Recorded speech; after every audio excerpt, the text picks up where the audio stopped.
Hey everybody, welcome to the channel. This is where I share my workflow for trading options and share my systems and processes, things that I've built, like this worksheet, this options tracker worksheet. If you're interested in more information about it, I'll post a link in the description below with a free download link. So yeah, check that out if you're interested. So for today's video, I'm going to go over what you need to know for putting in a put order into the tracker sheet. So let's jump in. Let's get started. Before we go too much further, let's just get this out of the way. This is not financial advice. I'm just sharing what I'm personally doing for educational purposes only. Results may vary. Figure there's some other options traders out there, and y'all might be interested to see someone else's system. And yeah, I think it's helpful to have a tracking spreadsheet for these types of orders. So this is what I put together, and let's go over how to enter a put order. To make it easy, we're just going to copy this one here and paste it here, and we're just going to mirror this put order so that we could see what goes into inputting a put order into the tracker. So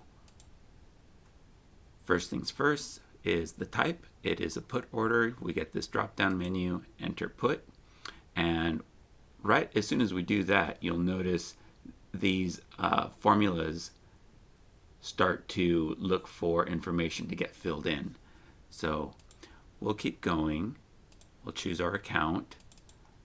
We'll choose our buy date, which was January 21st. There we go. We will manually enter in the stock name, LEU, and our strike price was 260. We did one order. Okay, so with those things, the strike price and the quantity, we now have our put margin calculated for us. So it takes the stock price, a contract is 100 shares, so it multiplies this by 100, and then it multiplies it by the quantity of contracts that you purchase. And that's how you get your put margin. All right, so let's continue entering our info. It expires on February 20th. That pulls in our number of days in the contract. So it's a 30-day contract, and this lets us know that there's 24 days left in the contract. And this is a dynamic countdown. So tomorrow this will be down to 23.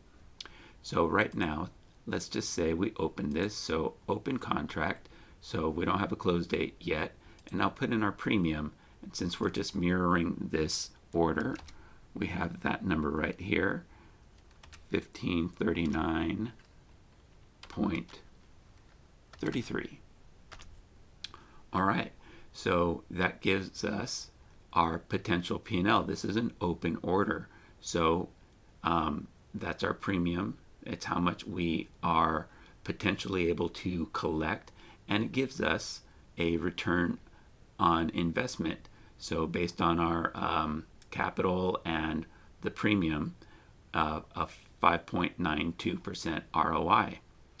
So let's go ahead and close out this order. And again, we'll go through just mirroring the top one since we know what happens.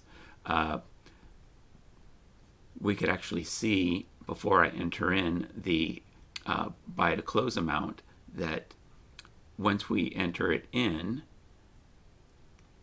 it recalculates the ROI based on the end of the trade. So while it's open, you could see what the potential ROI is, what the potential return on investment is, and then when it closes, you'll be able to see what the final outcome was. So, just good to be mindful of how the calculations are working, that while it's open, it's going to give you an ROI based on that. And then when it's closed, you'll see how you ended up with the final trade. So let's go ahead and say that I closed this today, and it closed in 6 days, and we'll go ahead and we'll look, and I could verify here. I'm not going to look at this line. I'm going to come down here to these more official amounts, and here we go. And you can see that negative sign because this was I bought to close. So this was I had to pay to close this contract, and this is the amount, 1120.67. So we'll put in our minus 1120.67, and there you go. We collected $418.66 in 6 days. So I was okay with that. It drops our return on investment. I had reasons that, I take into consideration on why I would close and when I closed it. And this is how this particular trade turned out. So, yeah, ultimately it ended in the positive. So I'm okay with that. But you'll notice that when I entered this with the negative sign, it turned it red. And that is because this has conditional formatting. If I take out the negative sign, it's going to make it a positive, and that's going to give you the wrong calculation. It's going to add to positive numbers. So make sure that when you do your buy to close, that you go ahead and enter in that minus sign first so that it's giving you a correct calculation. Okay, so that's it. Those are the mechanics for entering a put.